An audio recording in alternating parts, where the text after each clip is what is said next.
नमस्कार। हम जो बगलामुखी का सीरीज चला रहे थे उसमें से ये भाग 4 प्रारंभ करते हैं और इसके बाद भाग 5 भी आएगा और इन दोनों भागों में हम कवर करेंगे जो साधना और आराधना होती है बगलामुखी माता के उसके बारे में। तो गुरुजी कृपया करके हमारा मार्गदर्शन करें। धन्यवाद। जय सीताराम। पहले भागों में काफ़ी आपने अच्छा चर्चा किया जिसमें कवच और स्तोत्र के बारे में भी चर्चा हो चुका है, उनकी बार बार जानकारी भी संक्षिप्त में बताया है। अब हम बात करते हैं उनकी आराधना कैसे करें। बगलामुखी पीताम्बरा देवी की आराधना कैसे करें, इसके बारे में हमने कई पूर्व में लेख भी लिखा हुआ है, कई ग्रंथों का भी है, और आज हम आपको इस वीडियो के माध्यम से आपने जो बहुत सुंदर सीरीज चलाया है ये प्रशंसनीय कार्य है। श्री पीताम्बरा देवी की आराधना के लिए श्री हरिद्रा गणेश, श्री शिव आनंद भैरव, श्री कुर्म अवतार की पूजा भी करनी होती है। इसके साथ में गायत्री मंत्र का जप भी अनिवार्य है। क्यों नहीं मिलता आपके बगलामुखी साधना का फल? बगलामुखी का एक अक्षर से 700 अक्षर तक का मंत्र उपलब्ध है, पर पहले बीज मंत्र का पुरस्चरण करें, फिर बड़े अधिक अक्षरों के मंत्रों का पुरस्चरण करें।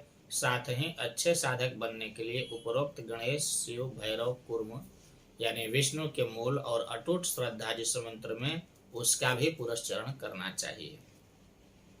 1 लाख पुरस्चरण 5 लाख मंत्र जप, हवन, तर्पण, मार्जन का है।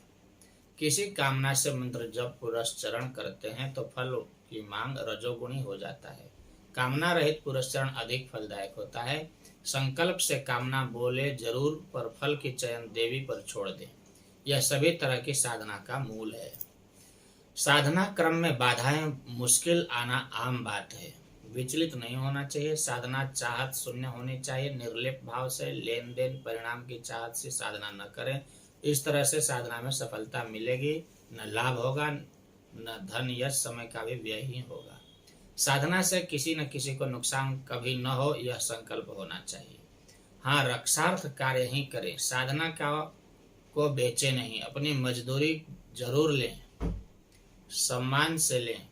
तंत्र का दुरुपयोग घातक होता है।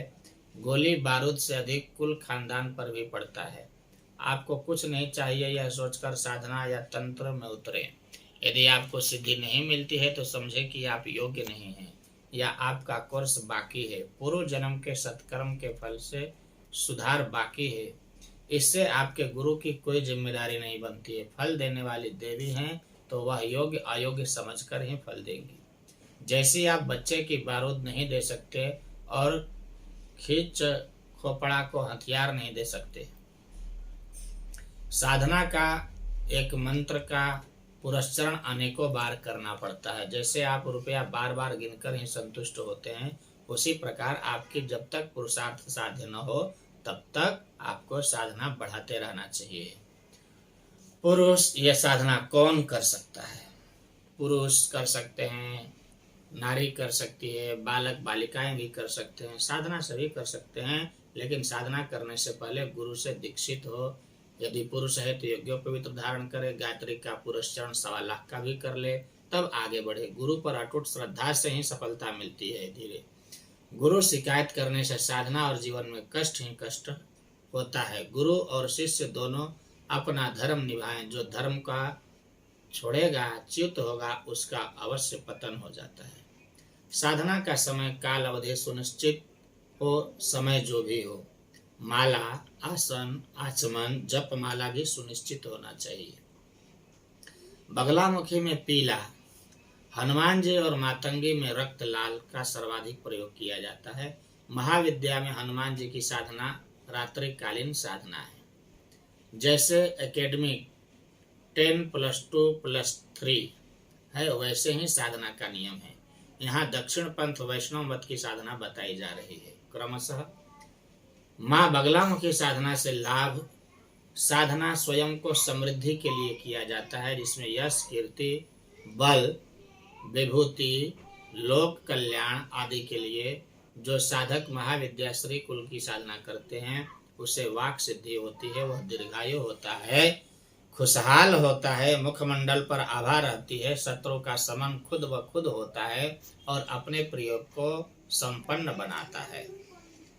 हाँ, यह जरूरी नहीं कि आप ऑल टाइमर पूजा पाठ करने वाले हो जाएं। हाँ, विशेष नवरात्रि आदि में 9 दिनों तक छोटी समय की साधना अवश्य करना चाहिए। साधना में बदले की भावना, अहंकार नहीं होना चाहिए। राजा दक्ष का अहंकार समाप्त हो गया और अमृत में दामाद चंद्र कुछ न कर सका। न ही यज्ञ सममृत, यज्ञ के समान न मित्र है न शत्रु है। यह भूल आजकल साधक और यजमान दोनों करते हैं। साधना जो है वह अमृतमयी फल देती है, ध्यान से शांति मिलती है और आत्म उत्थान होता है, पर पारिवारिक उन्नति नहीं होती है। साधना यह भी देती है, सभी शक्ति देती है, पर उसका दुरुपयोग न करें। मैंने तांत्रिक की बड़ी बड़ी दुर्दशा भी देखी है, इसलिए बार बार हिदायत करता हूँ। लाला खेपा माँ तारा के ऐसे बड़े साधक थे कि उनको माँ अपनी छाती का दूध पिलाती थी, अपने साथ खाना खिलाती थी। रामकृष्ण परमहंस स्वामी विवेकानंद के गुरु की धर्म पत्नी थी शारदा माई। रामकृष्ण परमहंस माई गांव में रहती, रामकृष्ण कोलकाता में रहते थे। गांव में डायरिया कोलरा हो गया, आज कोरोना से भी घातक थी उस समय, आज से 100 साल पहले की बात चल रही है। कोलरा, किसी ने संदेश दिया कि बाबा शारदा दीदी बीमार हैं, कोलरा गांव में आ गया है, आप जहां गांव शारदा की सेवा करो। बाबा ने कहा कि माई काली की सेवा मैं करता हूँ, यह महाकाल की जननी है, यही जो करे मैं इनकी सेवा छोड़कर कहाँ जाऊं। बाबा के गांव में दर्जनों को कालका से जो रोग था, कलरा हैजा, इसके वजह से लोग मर गए। शारदा माई भी पीड़ित हुई, ठीक हुई तो महीनों बाद कलकत्ता आई। बाबा रामकृष्ण से कहा, आपके धन्यवाद जो आपने एक बुढ़िया माई को भेजा था गांव में, वह आते ही कालरा था वो हमारे इलाके से भाग गया। यानी आप यहाँ ध्यान देने वाली बात है, मेरे रोमांचित रोम खड़े हो रहे हैं कि ये माता काली की सेवा करते थी, तो माता काली स्वयं वृद्ध माता का भेष बना करके उनकी धर्म पत्नी की सेवा करने के लिए उनके गांव पहुंच गई। उन्होंने कहा, आपने भेजा है। उन्होंने बताया कि आपने भेजा, यानी आपका नाम लिया।